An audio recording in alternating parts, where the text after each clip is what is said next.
নমস্কাৰ পুনৰ নতুন এটা ভিডিঅ'লৈ আপোনালোকক স্বাগতম।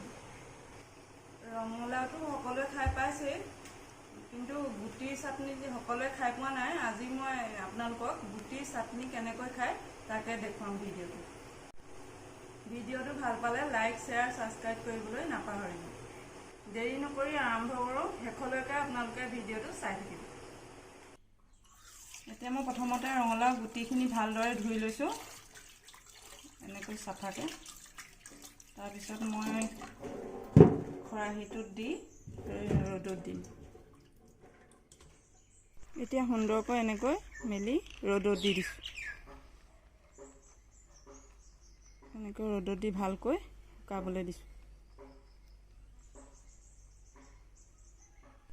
দিনটো ৰ'দত দিয়াৰ পাছত গুটিখিনি খুব ধুনীয়াকৈ শুকাই গ'ল। এতিয়া মই ধুনীয়াকৈ শুকান কেৰাহীত ভাজি ল'ম।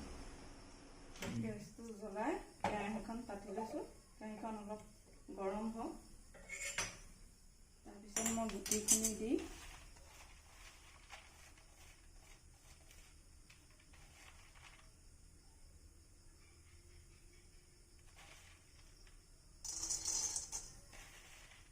এনেকৈ ভাজি ল'ম।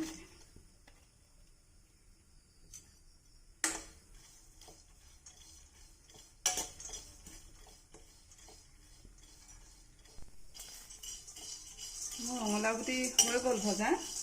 এনেকৈও খাব পাৰি ৰঙালাও গুটি ভাজি। এতিয়া মোৰ হৈ গৈছে। এতিয়া গেছটো অফ কৰি দিওঁ, ঠাণ্ডা হ'বলৈ দিওঁ অলপ দেৰি। মই এতিয়া নহৰু আদাখিনি যোগাৰ কৰি ল'ম। মোৰ এতিয়া নহৰু আদা জলকীয়া গুচোৱা হৈ গ'ল। মই জলকীয়া বেছিকৈ খাওঁ কাৰণে মই জলকীয়া অলপ বেছি দিছোঁ। নহৰু 4-5 ফুটা দিলে হ'ব। মই মিক্সিত ভৰাই লৈছোঁ। এটুকুৰা আদা এইখিনি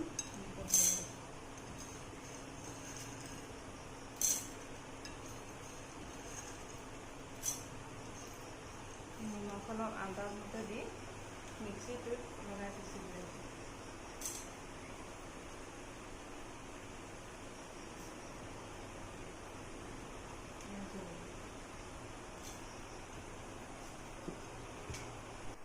এতিয়া মোৰ পিচা হৈ গ'ল।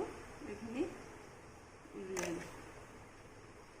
আপোনালোকে অকণমান নেমু চেপি দিব। মই নেমু অলপ চেপি দিছোঁ পিছাৰ আগত।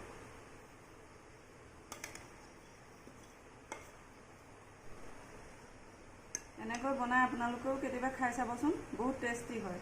ধন্যবাদ।